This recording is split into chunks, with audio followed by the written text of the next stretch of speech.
Virginia's best and most flames-friendly coffee comes from Ironclad Coffee Roasters. Ironclad roasts and serves up their beautiful beans at 2 cafes in Richmond, where you can enjoy their craft roasted specialty beans from anywhere in the country by visiting www.ironcladcoffee.com. Place your order there and it will be directly shipped to your doorstep. Whenever you find yourself in the capital of the Commonwealth, pay them a visit at one of their 2 cafes in the Richmond area.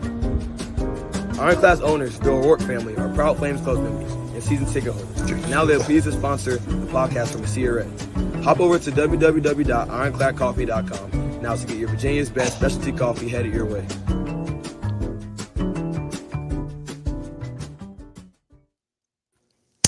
What's going on, Flames Nation? We are live.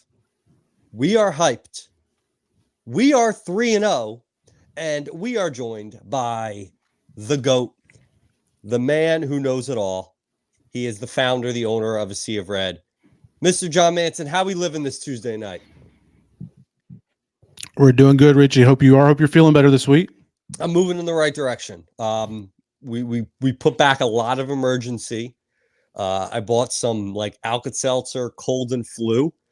I took that before I went to bed. I had some wild dreams. I woke up. I'm like, I don't know if that was real life or reality. It's basically, it sent me to like Inception world. I don't know what happened. It was all a blur, but feeling better, still a little stuffy, but moving in the right direction. And you got your Fiesta Bowl sweatshirt on. So exactly. Good vibes. Yeah, exactly. I keep forgetting what I wear on the podcast, and I have to go back and look each week. Like, what did I wear again? I do the same thing.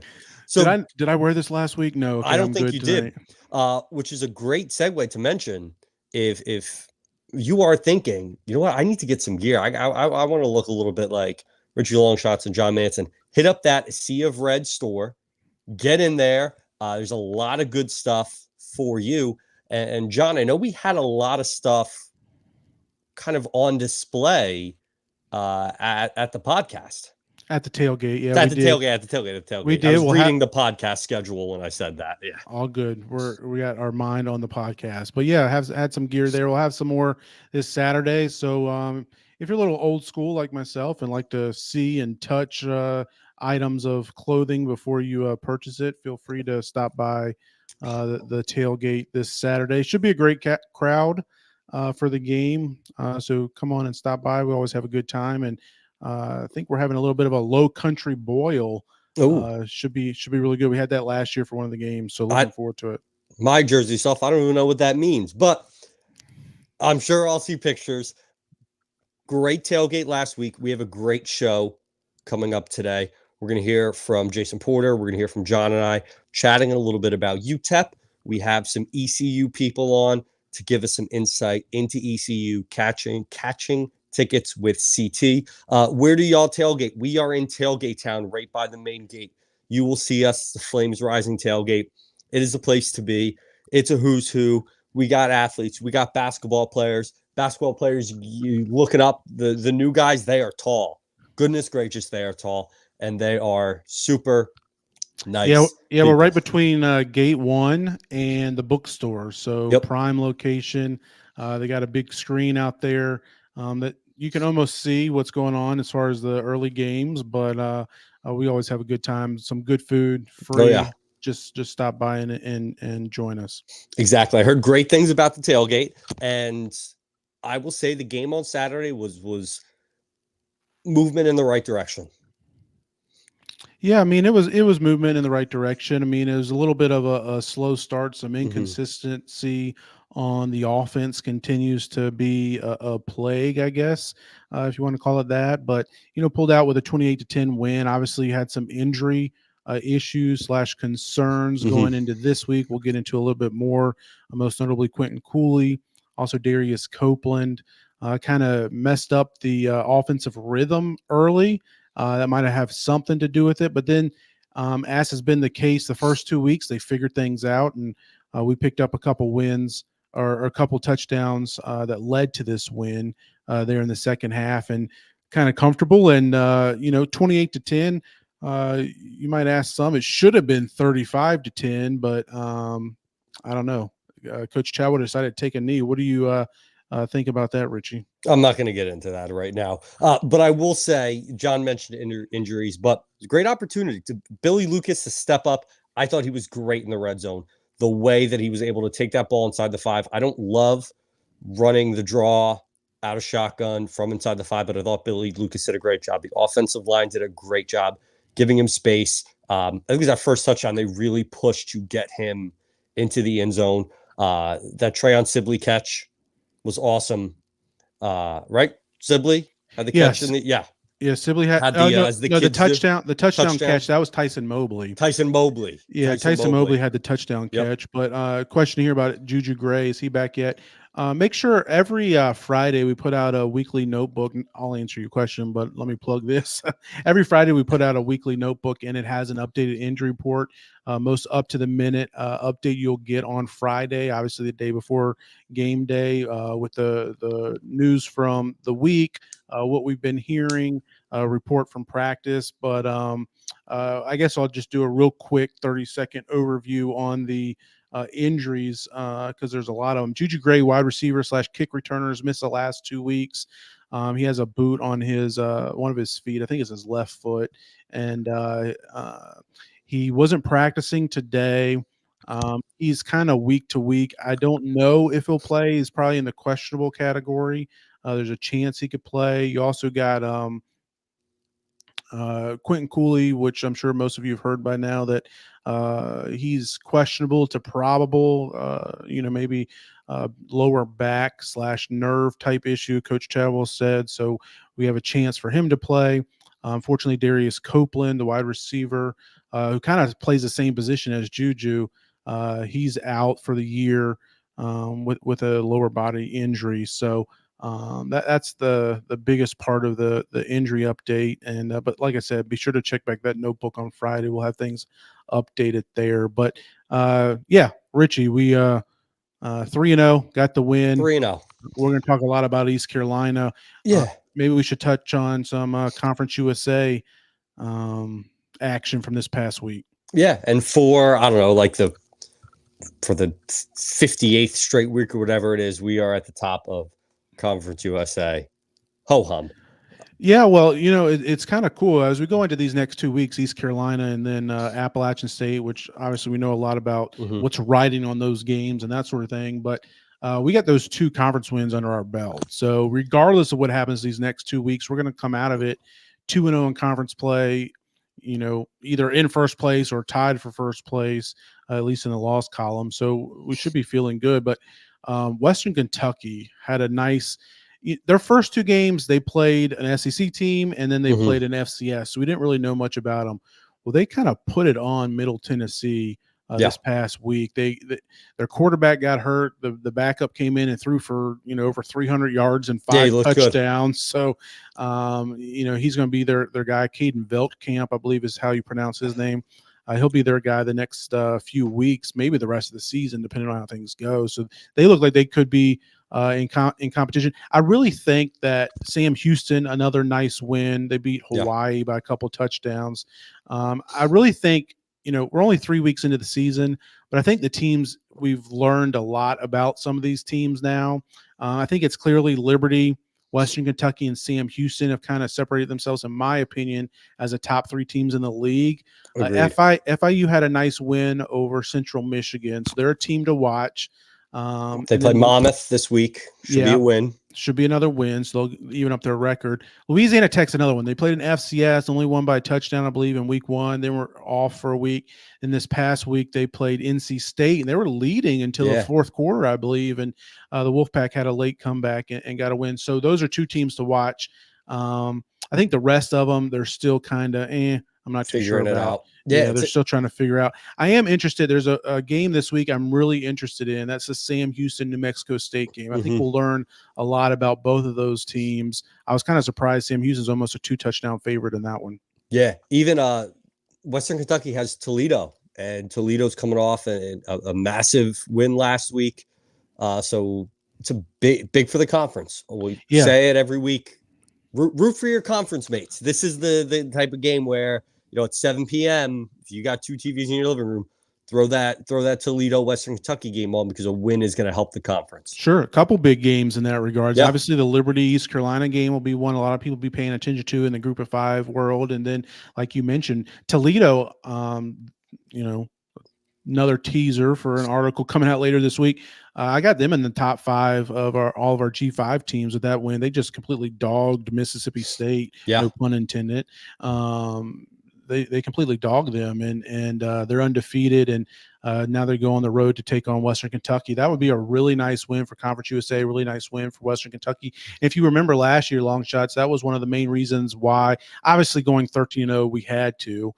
Same type thing this year, but New Mexico State's win over Auburn in November, and then them also getting to 10 wins on the season really helped us. We got 2 wins over them as well. And beating them in the conference championship game after. It's fresh in everyone's mind. Oh, yeah. Exactly. So, if Western Kentucky can run off 9-10 wins, for example, or even a Sam Houston, both of them just have a loss to a Power 4 team. So if those teams can get out to 9-10 plus wins, it could be a nice feather in our cap to have a win over them as well. So something we'll be keeping an eye on.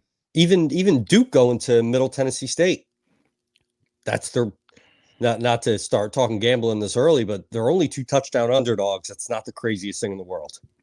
Yeah, that's another game. So, again, I was kind of surprised to see that line, but Middle Tennessee just lost by, almost 4 touchdowns, or maybe it was exactly 4 touchdowns to Western Kentucky last week. And now they're just 2 touchdown underdogs to Duke at home. That's an interesting game. I'm not sure why Duke scheduled that game, but that's neither here nor there. It's a big week. Every week is, but it's a big week. A couple of marquee games for the conference this week. And I'm looking forward to see how some of these teams perform.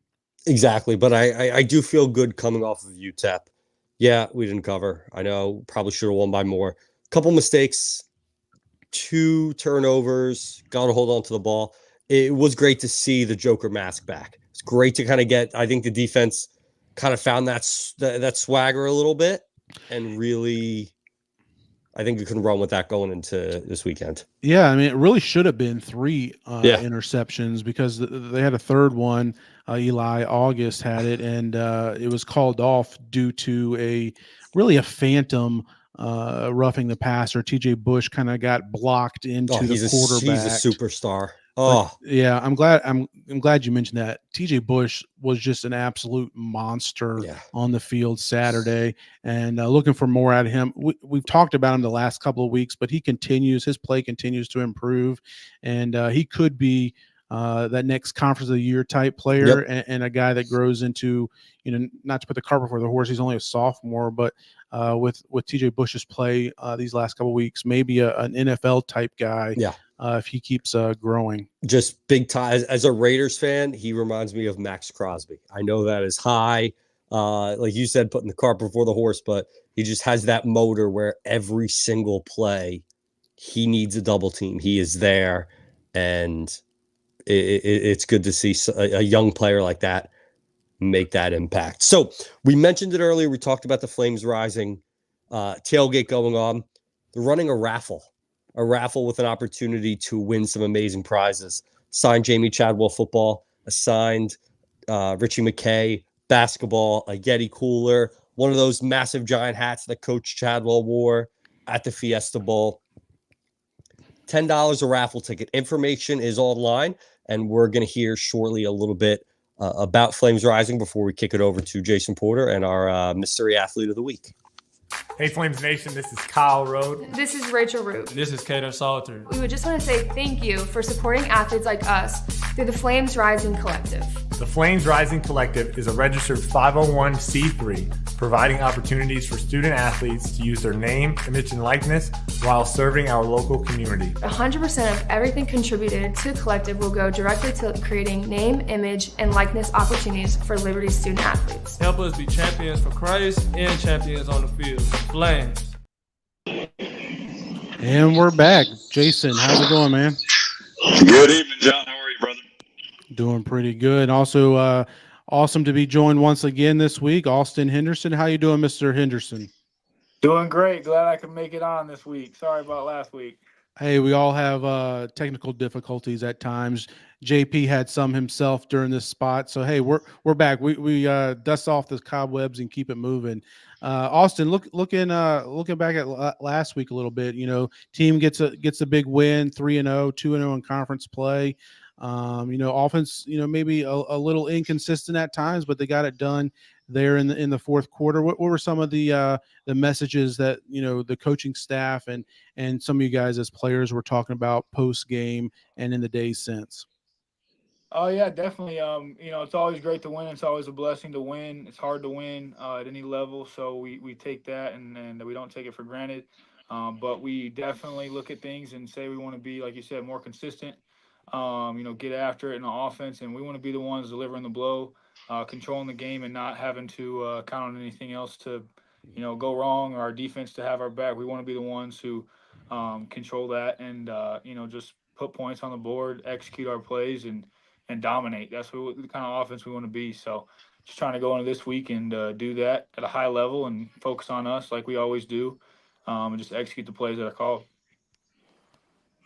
Hey, in partial defense of my technical issues last week, it was real estate related. I actually had a guest checking into our Airbnb that couldn't find the place, so I had to. Anyway, who cares? Austin, real quick, brother, I'll ask you too, tagging on a little bit to what John said just a second ago. Offensively, a little bit of a slow start these last couple of ball games, just kind of taking a little while to maybe get in rhythm, get in rhyme, whatever.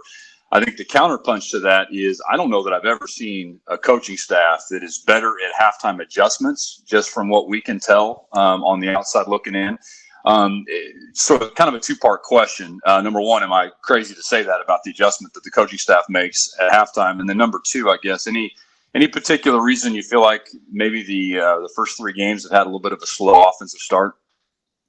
Yeah. So to answer the first part of the question, I'd say they do an elite job for sure at halftime adjustments. They're great coaches. We're very thankful for them to have them, and they really can dissect the defense and what they're running and what they come out to. Every team you study all week and beforehand you study, and they might come out on something totally new. And so you got to be able to have that response mechanism to be able to respond and call different plays over halftime. So they do a great job, like you said, at that for sure. I think it kind of boils down a little bit. Just we got to execute. At the end of the day, the plays that are called, whatever you might say about them, like we got to execute the plays. Like I'll go back in the film session and we watch stuff, and you see play after play where it's just one person here, one person there. Me here, somebody else there, whatever the case may be. Like it comes down to every single person, all 11 guys on the field executing the play that's called, and they're good plays and they work, and when they're done right, we're pretty dominant offense. So that's something that we just want to continue to focus on, and whatever play is called, let's execute it and do it at a high level. You guys obviously had a lot of success last year, 13-1, Conference USA champions, Fiesta Bowl appearance, top 25 ranking, all that stuff. Especially with these last two games, New Mexico State, UTEP, Conference USA opponents, it feels like they kind of, maybe not even kind of, definitely had Liberty circled on their calendar, maybe even doing a little extra scouting up ahead, during the summer, even the first couple weeks of the season, looking to you guys, because especially you think about like UTEP, new head coach, trying to build that program. They look at it, if they can come into Liberty at Williams Stadium and get a win, that's a huge feather in their cap to kind of start that program off on the right foot. Do you guys sense some of that from your opponents and teams you're playing, that they're kind of, I don't know if putting Liberty on a pedestal is the right way to say it, but really circling that game and saying, we got to get up for this one. This is a game that can, really define our season if we can pull off the upset. Yeah, I'd say this. I think every game for people, when they come and play us, they know that, we have done some things in the past for sure. And we have respect on Liberty University and the Flames of what we do. But at the end of the day, I like what Coach Shao was saying to us and what he's saying to the media as well. It's just like, man, let's be the team that strikes first. Let's be the team that goes out and gets after people instead of, we're defending something. No, we're pursuing, we're going after it with all we got. And I think every week just going into that, it's Liberty versus Liberty. Put whoever out there. At the end of the day, we're playing against ourselves and changing our best daily. And just to really focus on that, you go 1 week at a time. Whoever shows up and whatever their mentality is, let's do it. It's fun. It's better when people definitely respect you and you have that title, if you would say, But at the end of the day, you still got to go out there and dominate and have your own mindset and your own drive, and something behind you more than, oh, let's just defend the title, you know. Austin, we came into the season knowing that the run game was a huge strength offensively for us, and that hasn't disappointed once again. Balanced attack on the run side. I think some of the question marks was just in the passing game and what that was going to look like this year. And lo and behold, 3 games in, very balanced attack, 225 yards rushing on average and 246 in passing. So actually a little bit ahead. As you look back over the last 3 games, are you a little bit surprised at kind of the balanced attack, or did you sort of see this coming as the team started formulating over the summer? I think we can, 100% continue to grow in that, and we have a balanced attack in those areas. I think it just sometimes depends on how the game shakes out. Teams like those halftime adjustments, teams will do different things that will get us in different looks to call different plays. And, we have our go-tos and everything like that in the run game, but in the pass game, I think it's wide open. We got a lot of playmakers who can do a lot of things there. So it's pretty dangerous when you can keep people on their toes and keep people guessing on what they're going to do. Like if, teams that just run the ball strictly, people know they're going to run the ball on first and second down, whatever the case may be, pass on third. But we're not like that. I think Coach Corn does a great job, and the whole offensive staff does a great job with keeping them on their toes, keeping them guessing, and really just attacking what we can do and what the defense is giving us, the looks that they give for us to run a certain plays. So yeah, it's been good on a balanced attack for sure.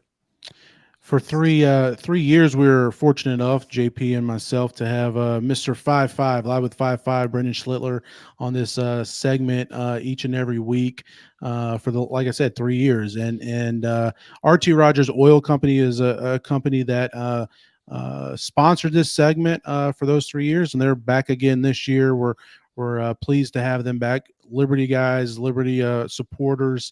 They're once again supporting this segment. We have Austin on this week, and Quentin's been on previously and will be on again.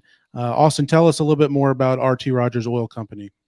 Yeah, so right here, for over 50 years, our family-owned and operated oil company has been powering homes, farms, and businesses in our community. Whether you need residential or commercial propane and heating oil, generators, or expert service, we've got you covered. We also offer top-quality commercial and agriculture fuels, tanks, lubricants, and equipment, plus wholesale opportunities that help your business grow. Trust the experience and dedication that only a family business can deliver. Call us today and experience the difference. Awesome. RT Rogers, definitely check them out. Big supporters of the See Red podcast, big supporters of Liberty University. Austin, one last question. We'll let you get out of here. I appreciate your time as always. Sure. Big game this week, East Carolina, coming in Saturday to Liberty. First ever meeting between the two programs. They're kind of a G5, name brand a little bit, especially in this region. What are some of the early scout telling you guys about the Pirates? And it seems like their defense, especially run defense, is seems to be one of the tops in the country. For sure. We got a great challenge ahead of us, and they're a great team. I respect them a lot watching the film. But at the end of the day, like I've been saying, it's Liberty versus Liberty. We got to go out and execute. We got to do our game plan. We got to get after them on every single play, every single down, one play at a time. Next play mentality. And I think it'll be a great ball game. I look forward to these kind of games. I look forward to every game, but I look forward to these kind of games where they're going to give us a challenge and they're going to bring it. And that's what the fun thing about this season is. I think, like you guys kind of touched on earlier, every team's trying to bring it against us. And so we're going to be the ones that bring it to them. And the rest of the season, every single game that we go into, that's got to be our mentality. Just get after it, run what we run, focus on us, and just keep on striking the stone, as Coach Chadwell says. So, yeah, it's going to be a good one. It's going to be a fun one. Really looking forward to it, and hope we can make some plays in that game. Awesome. Looking forward to it. Thanks again for joining us, Austin. Always good to have you on here, and look forward to seeing you on Saturday. And should be a great crowd out there for the Flames and the Pirates. I appreciate you for your time. Yes, sir. Thank you, guys. Y'all have a good one. God Thanks, bless. Austin. Thank you. JP, I think you got a new ad out here on the radio. I heard about some church real estate. You dabble into some church real estate? Yeah, we were able to add that one in this time around, which has been great, and it's been a real fun sector for me to sort of get involved in. So if we've got some church folks out there, I'm in the process right now working with churches that are buying and selling properties both, and then also churches that are in the lease side of things. And we all know in Lynchburg and the surrounding areas here, lots of church opportunities, and that's not always something that pastors and their staffs have the opportunity to do. So would certainly love to help any churches that are out there as well in the commercial space. Do quite a bit of commercial work in addition to residential. So contact information is right there as well. And John, if I can real quick too, had a great time yesterday honoring the life of Paul Retigliano at his memorial service, and had a chance to serve and work alongside Paul, and just a incredible guy. Love the Lord, and just a constant encouragement. And Flames Nation got a chance to celebrate him and his family and their life yesterday. So Paul is greatly missed around the football program, around campus for sure. But just in case his family's watching, certainly praying for them. And it's an awesome service yesterday honoring Paul. That's awesome, JP. I'm glad you mentioned that. I got to know Paul a little bit during his time at Liberty, and he's a guy that did some radio, did some, worked in the team operations department there for a long time. Obviously, his dad was a head coach and is in the Hall of Fame at Liberty. So great family. Certainly gonna. We're saddened by his loss, but glad you mentioned that. JP, appreciate you as always, man. If any of you guys need any real estate needs, you know where to go. Mr. Jason Porter. We'll see you on Saturday and talk to you again next week. Yes, sir. Thanks, John, for having me. What's going on, Flames Nation? Welcome back to another edition of the Liberty Flames Sports Recap. We're going to kick things off with last Wednesday. Women's volleyball fell to NC State in Raleigh 3-1. Moving on to Thursday, women's soccer continued their great season, shutting out George Mason 6-0. And Friday, field hockey defeated William & Mary 5-0. Women's volleyball defeated Eastern Tennessee 3-0, but did fall to UVA in 5 games. On Saturday, men's soccer lost to JMU, while football won on homecoming against UTEP 28-10. On Sunday, to close things off, women's soccer tied UNC Greensboro. Field hockey defeated number 4 Duke 1-0, and women's volleyball lost to West Virginia 3-0. Moving on to the docket this week, men's soccer game against Presbyterian has been canceled due to weather. On Thursday, women's soccer is still scheduled to play Jacksonville State at 8 o'clock. Women's volleyball takes on Oakland on Friday and Ohio in the same day as a part of a challenge there. Field hockey faces number 19 Old Dominion at home at 3 o'clock. Cross country will go to NC State to take part in that Adidas Challenge. That'll start at 5:15 p.m. Eastern. On Saturday, men's tennis will start competing in the ITA Championships. That will continue until September 29th. Women's volleyball will face Eastern Kentucky at 10:30 in the morning. And football will close things off against ECU at home. This is the last Saturday home game until November.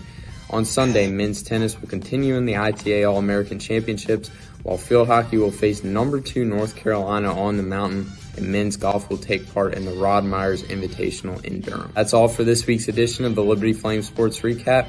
I'm Zach McLaren, and go Flames!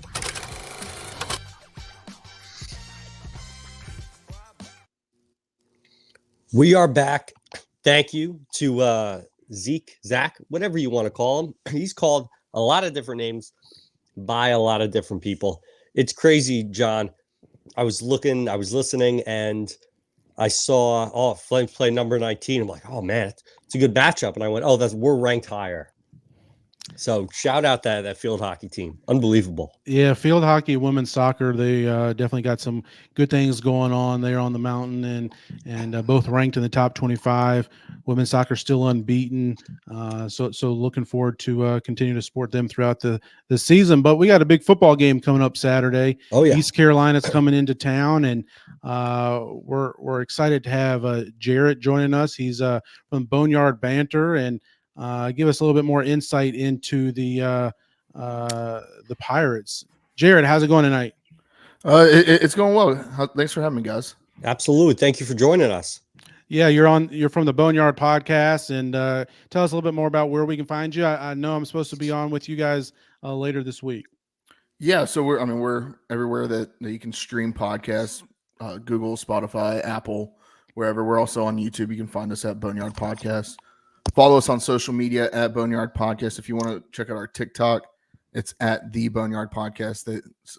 Somebody already had stolen Boneyard Podcast from us. So, but yeah, really, really excited about this weekend. My co-host and I will be making the trip up to Lynchburg. We actually live in Winston-Salem, North Carolina, so it's a little bit shorter of a drive than from Greenville to Lynchburg, but we're really excited to get up there. I've been up to Liberty quite a few times and used to work around there. So love the city, love the town.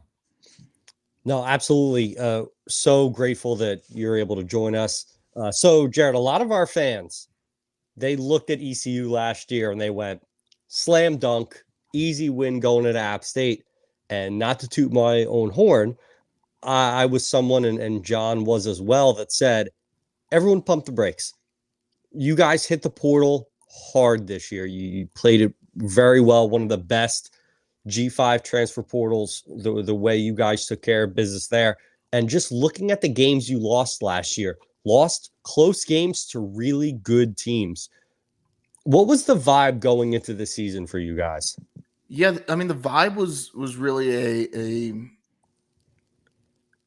high expectations, but trying to be cautiously optimistic, right? You fire or you mutually part ways with your offensive coordinator, Donnie Kirkpatrick, and you bring in John David Baker, JDB, who was the co-offensive coordinator at Ole Miss under Lane Kiffin. So you bring him in, a completely new style of offense that he's been talking about, very much an up-tempo offense. And it had a lot of Pirate fans excited. I mean, you talk about the transfer portal, you bring in 2 transfer quarterbacks that were highly recruited in high school, and Caden Hauser and Jake Garcia. Jake Garcia's been the starter through the first 3 weeks of the season, and we can talk about that here in a minute. But you also bring in a lot of speed on at the skill positions, especially at wide receiver. Bring in a transfer at tight end from Oregon, grad transfer Casey Kelly. So lots to be excited about. And last year, like the 2-10 season, I'll say this, like there were, I believe there's 6 games in there. Out of those 10 losses, 6 of those were by 1 score or less. Yep. Right. Like they were 1-score ball games. And you win some of those and you're sitting pretty and you're feeling a little bit more comfortable. Offense last year was atrocious. One of the worst offenses in the country. Defense, top 30 defense in the country last year. This year, it seems like the defense is a lot of the same. I will say that last week was more of an anomaly. But when you have an offense like App State's running 80 plays in the game, you're bound to give up some big plays, and that's kind of what happened in that 2-point loss last week to App State. What was your defense just was on the field for so long. Yeah, you mentioned Garcia, the quarterback transfer, most recently at Missouri. I think he started his career at Miami. His stats, except for one column, which I'm sure you'll touch on, don't look bad. I mean, he's got over 60% completion percentage, putting up decent yardage. But he does have those 8 interceptions through just 3 games. That's the most in FBS, most of any team, let alone individual. What do you allude to that? Do you think his job is safe moving forward? Is it still maybe a competition going forward? What are you hearing out of Greenville? Yeah, it seems like his job's safe. I know a lot of the fan base has been talking about, hey, bring in Caden Hauser, but I don't think Mike Houston and JDB, John David Baker, are ready to do that just yet. And look, it seems like, and especially last week, he threw 1 interception, which was kind of a backbreaker interception there late in the 4th quarter. But it seems like he's made progress each week. Now, the first week against Norfolk State, like out of those interceptions, really only one of those I thought was a bad throw. The others were some bad luck. You had Casey Kelly falling, and then another was like a 50-50 ball to the end zone. Old Dominion was kind of – he was trying to be too aggressive, and he's starting to try to relax a little bit more in the pocket, right? He's trying to go through his reads a little bit better than going off his first read. I think he's not watching the eyes of the cornerbacks and of the DBs as well as he probably should be. But he did very well against App State, and he, of course, he threw the interception, but I chalked that up to more of a play calling issue on that throw specifically. I mean, you just had a big chunk play downfield, 25-yard reception, and then you go right back to the well and try to throw to the same receiver pretty much on the same route. Cornerback jumps the route. He kind of lulled Jake Garcia to sleep and then jumped the route. So I think that it'll be okay. And I think as you got to remember, this is a whole new offense, whole new offensive personnel for the most part, outside of Chase Sowell and some of the running backs. It's everybody's new on offense. So I think they're still learning. And when they can figure this out and when they can be as high powered as I've seen them be in practice and in scrimmage, look out. No, it's exciting that we get this opportunity to face off against a big time G5 school. You know, it's obvious Liberty's schedule. This is one of the two marquee games on the schedule this year. When it comes to the ECU fan base, and not to put you on the spot to play mouthpiece and speaker for the entire fandom, what does this game mean? What does beating Liberty mean? What does this game kind of, what's the general feeling from the fan base for this? Yeah, I mean, the fan base is itching for a marquee win, right? Mm-hmm. And in the past, those marquee wins have been wins over Virginia Tech and NC State and Carolina, Chapel Hill. Those have been the marquee wins, right? We don't have any of those games on the schedule this year. You play the schedule that you're given. And Liberty, just like for y'all, Liberty is one of our, I would say, 2 or 3 marquee games this year, mm-hmm. right? And they're all kind of in one little stretch where you play App State, Liberty, and UTSA in 3 weeks back to back. And this 3-week stretch is a little bit of a gauntlet. Now UTSA is kind of I'm not sold on them yet, but Liberty is as advertised, right? And you are playing the New Year's 6 representative from the group of 5 from last year, and that's something that ECU wants to win, right? And everybody is saying, okay, Mike Houston doesn't have that big win yet, mm-hmm. right? He's gotten close a couple of times. We can talk about South Carolina a couple years ago, yep. or NC State 2 years ago, where he lost on a missed field goal, right? Those are things that Mike Houston hasn't been able to accomplish. A win this weekend, this Saturday, would go a long way to saying, okay, we're going to be okay. You talk a lot about Houston there, and I'm curious, what is his job status right now? Is this kind of like you got to win this year, you got to get us to at least a bowl game, you got to compete for AAC title to come back next year? I mean, he's obviously had a lot of success previously. Some of his other stops, won a national championship at JMU, one of the highest sought-after FCS coaches when East Carolina was able to get him.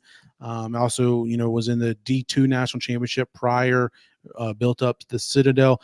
Things obviously haven't gone to his standard and probably East Carolina standards during his time there. Got to 2 bowl games, obviously 2-10 last year. I think was a kind of a black eye a little bit. What's his job status? I mean, is this a do or die type season for him?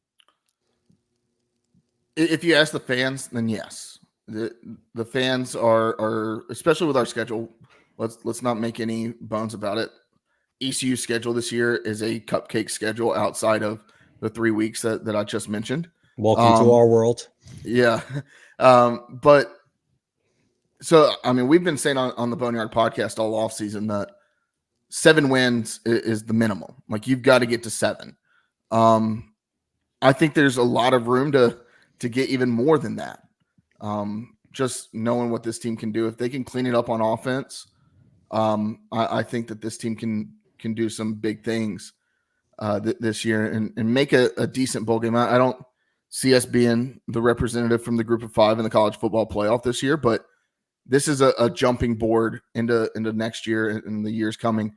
But Mike Houston, there's a lot of fans questioning his decision making at times. There's been a lot of questionable decisions that he's made, from whether it be from a hiring standpoint or not parting ways with somebody early enough or not giving the reins of the offense to the offensive coordinator. I mean, he's a very hands-on coach, and he's not a very offensive-minded coach. So that's where we're hoping to see him be a little bit better this year. Now, a 2-point loss to a top G5 team on Saturday night, I don't think that is any cause to be concerned.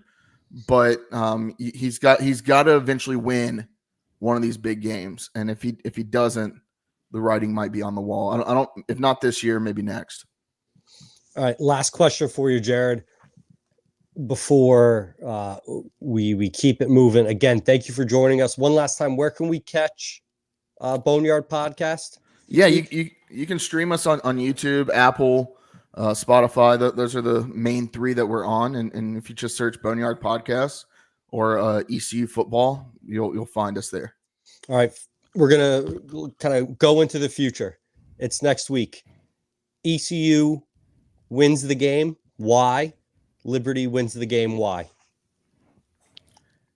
I think if this game turns into a defensive showdown and not the – I feel like Liberty will want to play a kind of a shotgun game and try to outscore the opponent this week. And I think if it turns into a defensive game, I think ECU wins. Their secondary is pretty good, but the D line and that front 7 is stout.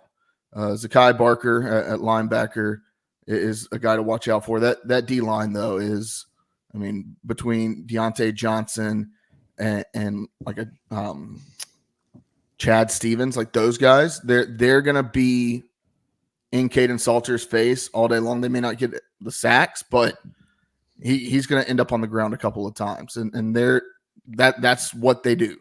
They're gonna pressure the quarterback into making quick decisions. If they do that, I think ECU has a good chance to win. If they can also, I think if they can kind of slow down the tempo on offense, I think they've been trying to run this tempo offense of, okay, let's run a play every 15 seconds. If they can slow down and get in a rhythm, then they're scary.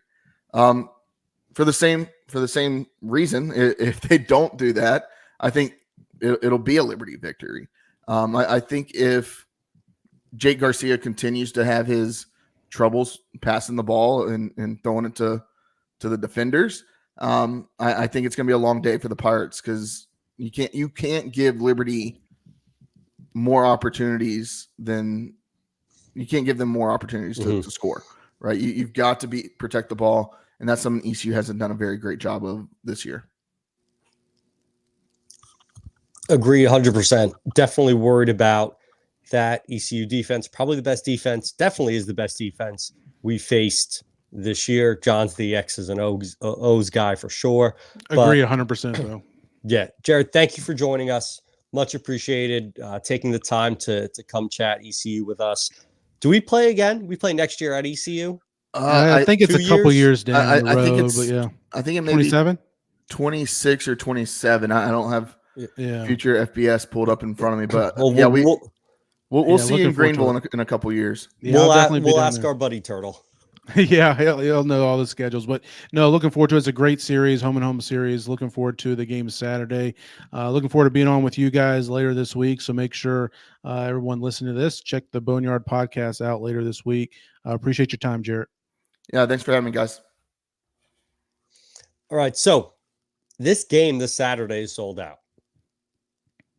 Right? From what I've heard, tickets, I don't think they're gonna go for $1,000 or like $1,000 tickets on StubHub. You know, things are only don't buy those. Things are only worth what people are willing to pay for. And if you were willing to pay $1,000 to go to this game, good for you. Go Flames. But if not, and you're like, you know what? I don't want to pay $1,000. There's some great sports bars and great places where you can watch games. I just looked them up. I'm not going to give out the names of these places in this town, but this town is littered with phenomenal places to watch a football game. John, run here. It's real Florida. It's old Florida, and it's close to all of the Central Florida attractions. Crystal clear natural springs in one of the largest chain of lakes. The beautiful lakefront city of Leesburg offers the best in outdoor adventures, fishing, and quaint shops and restaurants on historic downtown Main Street. Come visit and see how welcoming a hometown city feels. Experience Leesburg the way Florida is meant to be.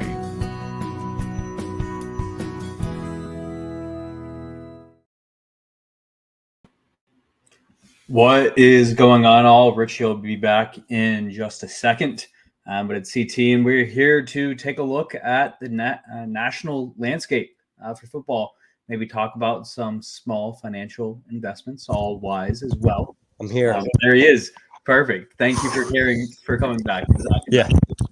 No, I had to run to the bathroom, didn't flush, didn't wash my hands. It is what it is. It's commitment. You ready to talk about this upcoming week in college football? A little bit, but we're here. Welcome back. Leesburg. Leesburg. What more? We need a college football team in Leesburg. That's what we do. I gotta look up, see if they have a high school. I might start giving Leesburg high school football updates. Maybe if they got some ballers, bring them all to the mountain. Yeah, maybe you could call some games for them. If I can make it work, I would absolutely. If Leesburg calls, I will pick up. Perfect. Well, we will jump in then to Conference USA. Couple of these games that y'all already talked about. We'll talk about more of the lines and the totals and everything else. So ECU at Liberty, let's jump right where y'all picked up there. Liberty -7. So touchdown favorites in the game right now. Over under 53.5. Richie, what do you foresee in this game? Again, we heard, hey, if this is a tight battle, might be ECU's way. If Liberty can open it up, it might go Liberty's way. But what are your thoughts there? I think this would be fair to talk about Coach Shadwell taking a knee at the 1. I get it, but at the same time, I don't get it. But it is what it is. I would have punched the ball in. It's homecoming.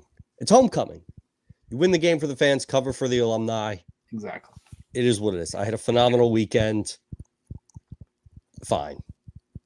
It didn't break me, but Liberty -7 this week, over under 53.5. It's a lot of points. A lot of points for an offense for Liberty that I don't know if we're going to hang.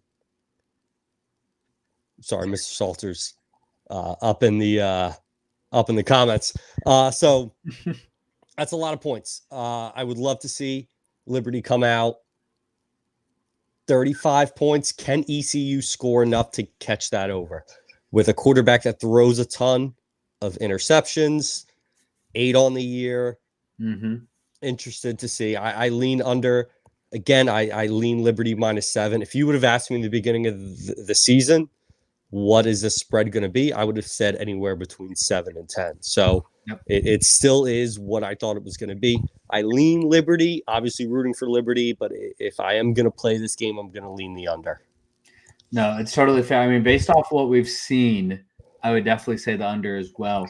Now, my theory would be is that we've held some things back up until this point, and the hope is that the offense really takes the step forward this week. If that's the case, then we might be talking about an over pretty quickly or something like that. I mean, if we can be putting up those 35 points or something. But if not, then it does become questionable. And if ECU's quarterback does throw interceptions maybe early in drives, that creates more potential for points as well. So going to be an interesting game. I think, honestly, if I had to say something, I'm almost like you could take two little parlays here, and you could take. You're reading my mind. I think I know what you're going to say. I'll breeze past the first one. You could take ECU +7 in the under plus money, And we'll talk about the other side. You could take Liberty -7 over. If one's going to hit, the other's going to hit. Exactly. And we walk away with profit either way. So agreed. The other game, John and I mentioned it earlier. I didn't realize this game was going on this week. Toledo at Western Kentucky. Western Kentucky, road underdogs. They're catching 2.5 at home. Over under 63. Road dogs. Hungry dog runs faster. It's true. I would say I really think this is a great spot for Western Kentucky to catch Toledo. Toledo coming off that big win that John mentioned against Mississippi State. Who stinks, by the way. Obliterated them. Let's not get nuts. This is not, it's not like, they didn't beat Notre Dame here. They beat Mississippi State. They still have SEC talent on that roster. Sure. So regardless, we've seen, think about the Arkansas game. Our D line by the end of that game drive when KJ Jefferson was driving down, they had no energy left. They had nothing left just because of the size difference and everything else. So it's still impressive. That being said, I think it's a great spot for Western Kentucky. Toledo just in a letdown spot.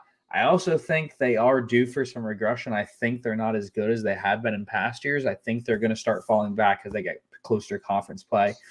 So I really like Western Kentucky in this spot. Give me the points, give me the money line, and I think they get this win. That quarterback's got a week to prepare too. Another thing you got to look at. New Mexico State at Sam Houston, little Conference USA showdown. Sam Houston minus a staggering 16.5. At home, over under 44.5. That's a big spread for a low over under. That's a huge one. If we do that math really quickly, let me try to in my head at least. We're looking at 30-14 roughly, they're saying. 31-15 somewhere in there. It's impressive that you just did that off the cusp. I'd have to punch out a Google sheet and put in some formulas. Yeah. So I would say this is a really interesting line. Clearly, I think Sam Houston is going to win. I'm wondering if this line is a bit of an overreaction to the stinker that New Mexico State put up against Fresno after, in theory, probably their big Super Bowl game of the year against Liberty after, again, trying to get revenge for the conference championship and everything else. So it might be a bit of an overreaction.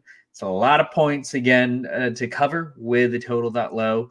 If anything, I kind of like that under. We have New Mexico State's defensive coordinator was at Sam Houston before, so there's a lot of familiarity. New Mexico State's offense is pretty inept still, despite them getting some big plays against Liberty. So if I had to take something, I'd go under 44.5 in this one. Probably a pass game for me. The fact that it's at 7:00, I'm probably not going to watch a lick of this game, but it'll be good to check in on the box score at halftime of the Liberty game to see what took place in that first quarter. But we got another week of college football. I know we said last week would kind of be quiet. We said it would be, not a lot of great matchups. We ended up with some entertaining games. That LSU South Carolina game was awesome. That was a college football classic. I miss the old college football games that they would give you like an ESPN instant classic rating score, but that was the kind of game where I was like, I got to take a nap. I got to get a nap in before I had to go to a buddy's birthday party, but I can't. I got to stay up to watch the end of this game. But another week, I always say, college football is college football. I will watch any two teams playing at any point, and we got some picks for you. Responsible picks for the most part. Yep. Your favorite. Nebraska minus 8.5 Illinois against Illinois for UCT. What do you think? Yeah, it's a big spread considering Illinois just beat Kansas. Obviously, Kansas isn't the same team without Koto Nicki, their offensive coordinator, who's now at Penn State. But regardless, Illinois had that win over Kansas. It was pretty impressive. But Nebraska, I just think they're going to continue to just accelerate. Matt Rule, once he gets out of year one at every program he's been at, been incredible. I think this is going to be a top 25 team by the end of the season. It also by the end by the end of the week. Yeah, if they win and cover, I do think that they will win and cover. Patrick Mahomes, that kid can ball. As a true freshman, that kid can play. He's unreal. It wasn't a massive get by them getting him to, I think he flipped from Georgia, I think it was. He flipped a zillion times. He went to 4 different high schools and then flipped like 3 times. So, that adds up for him. But regardless, I mean, he's incredible at quarterback. He's already top 10, top 15 in the nation as a freshman. So, yeah, give me Nebraska at home. That fan base is fired up. Illinois, despite their couple of their wins, they are pretty inept overall. So, Nebraska minus 8.5. Yeah, I love Washington minus 10.5. And if you are checking us out on YouTube, again, thank you so much. Click that subscribe button. It's free. If you haven't subscribed yet, double check. Or if you have, double check to ensure you have, because it helps us out. We're trying to get to 1,000. If you are listening later on, I have Washington minus 10.5 against Northwestern. This is just a fade Darren Ravel type play. Washington coming off the Apple Cup last week. Just don't get me started on that game. That's a different conversation. No, just Washington minus 10.5. They're better than Northwestern. They're at home. Don't think, just bet. Washington minus 10.5. Upset alert time. Let's move on to upset alert. Oh, Talk about your homer pick. Go ahead. Rutgers against Virginia Tech. I don't think Virginia Tech is very good. I think I've said it on here before. I don't care that they brought back 22 starters. Bring back 22 starters on a team that was bad doesn't mean you're going to be good. Rutgers is humming. This is I guess their big out-of-conference game. Very easy Big Ten schedule. They have ESPN has them like a 13% chance to make the playoffs. Rutgers. And there's a chance. There's a chance. So I may or may not have it's not a degree. It's a certificate from Rutgers. Paid a lot of money to Rutgers to get that certificate. So I'm going to ride Rutgers. We all hate Virginia Tech. So Rutgers, easy. I love it. I'm on board with that one for sure.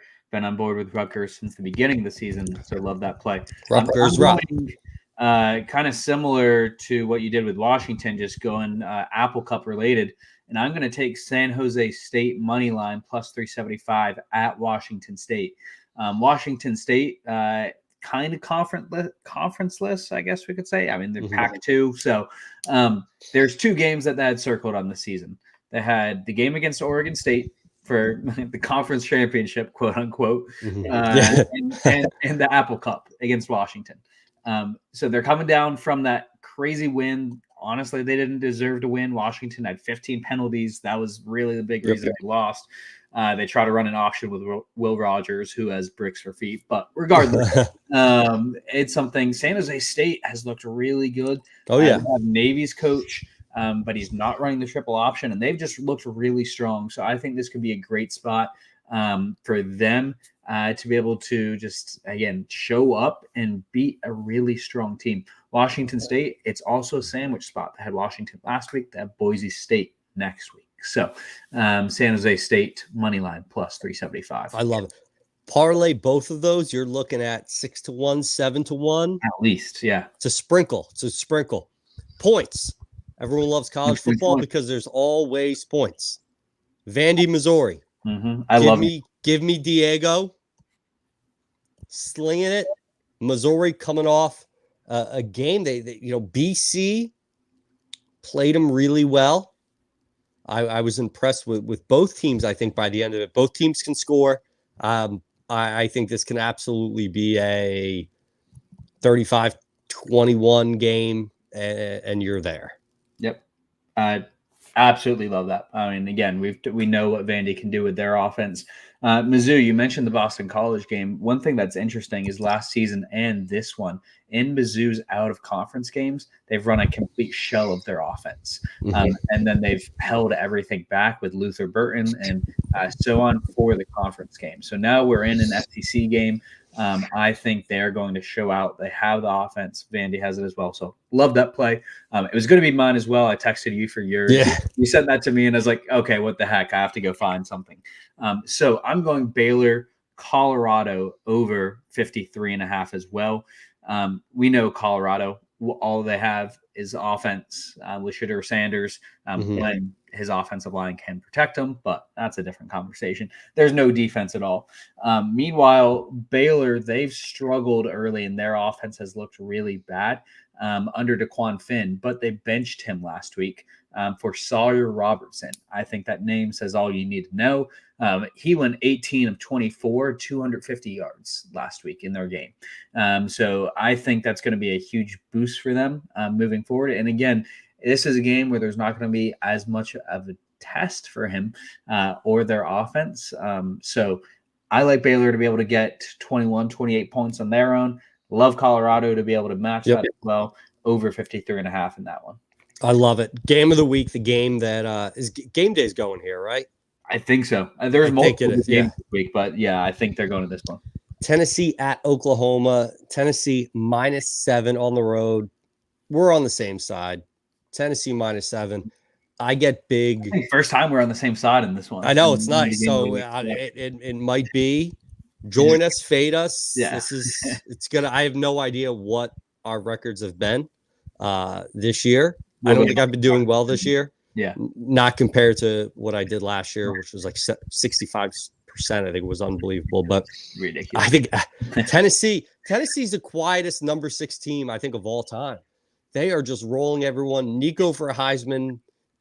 I kind of have some 2019 LSU vibes with them, where they're just rolling teams. They have a quarterback. They sling it. They have a pretty good defense. Heupel going back to Oklahoma, correct? Mm-hmm. I'm not sold on Oklahoma yet, so I think Tennessee -7. Great play, great spot. They're going to keep it rolling. Yeah, I absolutely love it as well. I think this Tennessee team is so much closer to the team that we saw 2 years ago. Nico just fits this offense so well. Hooker did. Joe Milton just didn't fit the same way. He's able to hit those receivers on those routes right away. He's able to make those reads, make those plays. So normally in these spots, I kind of just system plays. I'd be leaning to the home team and a ranked team like this.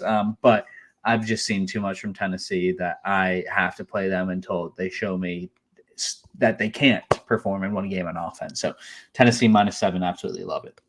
No, I'm all in. I'd also be remiss if I did not mention that it is Red Bandana Week for Boston College. If you don't know about Red Bandana Week, watch a YouTube video. It's in honor of a BC alumni who passed away fighting back during 9/11. It's one of those every year. Every year I bet tails, Super Bowl coin flip, Army and Army Navy, UAB when they put the names of the sick kids on the jerseys, and BC Red Bandana. I have no statistical evidence to prove that it's a great play, but BC Red Bandana, Michigan State. I'm curious, how many Red Bandana games have they actually been a favorite in now? Because that is they're normally underdogs. Yeah, that's one difference this year. But regardless, you got to play it. You got to play. They have to. They could be favorites against Georgia, and I'd be like, give me BC. Wouldn't matter. Red Bandana night. They got the special jerseys. 4 wells. No, done. BC all the way. Yep. That's my pick. So I love it. If you watch this and you're thinking, you know what? I want to get involved a little bit in the sports investment scene. We have the perfect people for you, because sometimes you jump in, you don't know what you're doing. You feel like your betting luck, it's frustrating. Like when a coach takes a knee on the one on homecoming, but I'm not going to get into that. But Better Bettors Coaching is here to change that. They specialize in transforming sports betting into smarter, more profitable experiences. With personalized coaching focused on smart bankroll management, not just throwing a bunch of money at a random game, but really being intentional about what you're doing. Disciplined betting habits and data-driven strategies. They tailor everything to fit your goals. Head over to betterbettorscoaching.com and sign up for your complimentary call today. Better Bettors Coaching. With the right coaching, winning consistently isn't a gamble. Well done. And we're back. Welcome back, John. Thanks for having me. Always. Thanks for having us, John. We'd be remiss. We're going to talk a little more ECU, but we'd be remiss if we did not mention Malik. Yeah, I'm glad you mentioned that. Malik Willis up in Green Bay. And one thing, he got the start in Lambeau Field, got the win, threw his first career touchdown pass. So happy for him. Oh, yeah. One thing that's kind of cool, and I didn't really think about this until after the game, Doc, Jerry Sr., huge Green Bay fan. Oh. And Liberty's original colors were green and gold because of Green Bay. So I'm sure he's up in heaven with smile. The conversation. Sorry. I'm sorry, I didn't hear you, CT. What'd you say? No, I was just saying, I think some people forget that when talking about our colors and the tradition. Oh, yeah. Yeah. We started out green and gold as our original colors back when we weren't even Liberty University, but that's neither here nor there. So I'm sure he was happy for Malik doing it in Lambeau Field. But, yeah, shout out to Malik. Had a great game. I'm so happy for him being in a much better situation. Hopefully you got a chance to watch his press conference, always representing with class, very mature young man. Even when he was at Liberty, he was the same way. Happy for him. Couldn't happen to a better kid, and hope he continues to ball out. I think we're in such a situation that it's a good situation to be in. We're lucky to be in it. We had Buckshot, who we were like generational quarterback. And then Malik came in and we're like, generational quarterback, Buckshot who? And now I think people have kind of forgotten about what Malik did. And whether that's new fans coming in, people that are new to following Liberty, Malik was amazing. Caden, amazing. Buckshot, amazing. To go on a run of 3 quarterbacks like that, I'm just hopeful that people don't forget. And whoever comes after Caden, that we don't forget what Caden did. That same way we don't forget what Malik did, and we don't forget what Buckshot did. But for Malik to have that success, like, I was just so happy. I had that in the Raider game on, and when he threw that touchdown, I just went, like, I was borderline emotional because he's had such a tough run at it. And you said it, John, but he represented this university so well and did everything right. And we are so lucky to have, we've had a lot of good quarterbacks in the last 10 years.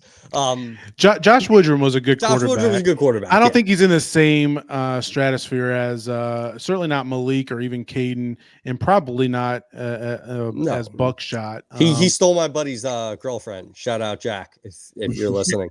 Jack's one of those guys, not to go off on a tangent. I have a lot of friends from when I was on campus that think they think I know what John Manson knows. So they'll text me like, what's going on with this? I'm like, I don't know. I know very little. And Jack's one of those people that'll be like, how hard is Quentin Cooley? What's going on with this? So shout out Jack if you're listening. Josh Woodrum stole your girlfriend. Sorry for your bad luck. Now, just so everyone knows, anything that I know, I share it with Richie because he has to know and be prepared for the podcast. He likes to pretend like he doesn't know, but I do share the knowledge with him. Now you're blowing out my cover here, John. But Malik, great game. CT, any thoughts on the Packers game? No, it was just awesome. I just the situation that he's in, as you guys alluded to, is incredible. That 3 weeks. Matt LaFleur actually made a game plan knowing what his strengths and weaknesses were going to be. Absolutely incredible. That they were like, okay, we're not going to ask you to do too much. You've been here for 3 weeks. We're going to set you up for success. Whereas in Tennessee, they just threw him in and they said, hey, run the offense that Ryan Tannehill runs. Completely different quarterback. It made no sense. So, really awesome just to see it from Malik, and I think it's an awesome situation for him. Yeah, and also he said after his in his post-game press conference, one of the things he said was he never even got first team reps practicing for Tennessee 2 years ago when he was starting and Tannehill was hurt. So I mean, how preposterous is that? You got this guy. He started at least 2 games, maybe 3 games, and he only had mental walkthroughs with the first team. He never did actual first team reps in practice that week. So that coaching staff is inept, but happy for is out the door now. But, and not to cut you off, John, if we want to go on for one more minute on this run, you know who Green Bay plays this week? Oh yeah, they're at Tennessee. So I almost went to the game. Yeah, it's a great game. I'm looking forward to it. I will definitely be watching that at Tennessee. That's going to mean a lot to Malik. I'm assuming Jordan Love's out. I haven't heard anything official, but he's not they said like 3 to 6 weeks is last I heard. So I'm hopeful you still might got Malik. And as long as Malik keeps playing well, and especially if they win, they're not gonna go looking for another quarterback. He's going to be the guy until Love comes back. And Greg Olson had nothing but great things to say about Malik. He said at worst, he's a career backup. Malik will make a lot of money in his NFL career, in his life, being a career backup quarterback. Like, that's not a bad thing to hang your hat on. And he's just such a good steward of Liberty and a good face to have. And it's great to hear on CBS. The game was on Fox. That Malik Willis from Liberty University put up these numbers, did this, did all that. Yeah, so happy for him. He represents us in a first-class manner, and I hope he keeps it going. But let's get back to East Carolina. It was great to have our guests join us tonight to give us a little peek behind the curtains there. I thought it gave us some great insight into where their program is and what they're looking forward to the rest of the season and this week. But looking forward to this game. It's a huge game. Liberty has never beaten an AAC team. Wow. We've only played one. It was SMU back when we were still FCS. But the fact remains, we've never beaten an AAC team. I think we said it all summer long, Richie, on the podcast. We said all summer long. Yep. East Carolina is a much better team than what their 2-10 record showed last year. They've already proven that through their first 3 games. They very easily could be 3-0. I don't know if anybody watched that game. A lot of it was going on right before and during the beginning of the Liberty game. I was watching it because it was so close and back and forth. They had an interception go right through their hands the last couple minutes of the game. If they haul that in, not only did it go through his hands, it goes through his hands, and then App State catches it on the other side to convert a first down. So if he catches that interception, they pick up 1 first down, maybe 2. The game's over. They win. They were up 16-0. They're a team, you heard from our guests earlier, that they need a marquee win. They look at this game as being one that they can win and that can be a marquee win for them. They're fighting for their lives. Mike Houston's fighting for his job. Their offensive staff is fighting for their job. Same things with their players. They're a new look roster. They got a lot of transfers. I was going through their roster some earlier today. Oregon transfer, Florida State transfer. And these are guys that are playing and played at their previous stops. They invested a lot into their NIL collective in the offseason, brought in a ton of transfer talent, and they've got a lot of talent. Coach Chadwell was over at Mellow Mushroom tonight at his weekly call-in show. He said this is the most talented team we may face all season. It's the most talented team we face since I've been here, not counting Oregon. When they get off the bus, they're going to look the part. They're going to be coming in here wanting to put it on us. They're going to, they're good. They're going to show that they're good, and they're going to want us to know that they're good. So it's a huge test for us, and one I'm looking forward to. And we've used the term trap game when talking about a lot of other teams this year. We talked about trap games when it comes to other Conference USA teams. We were talking about the schedule earlier. You could call this a trap game for Liberty. Yeah, we've all circled App State. That's been the one. But this is the 2. Very interesting spot to be in where it's not a Kennesaw State before App State. This is a legitimate team. We are only a touchdown favorite. 0-3 against the spread. I know that does not matter because 3-0 that's more important. That's what's on when you go to ESPN. That's what's on the website.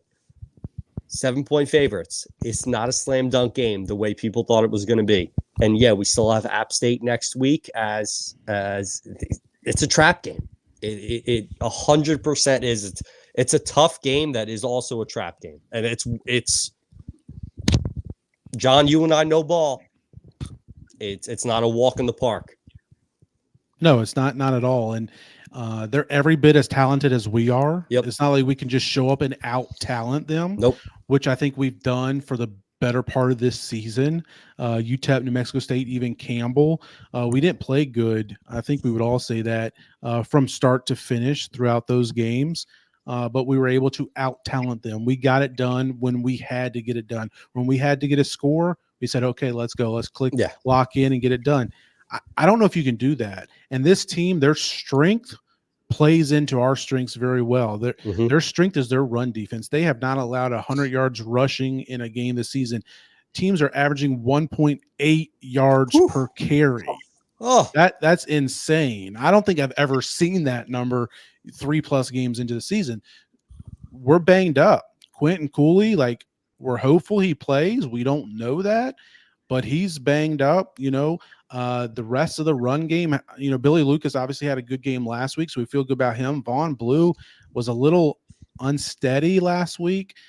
Darius Copeland going down, Juju Gray injured and hasn't really got into things.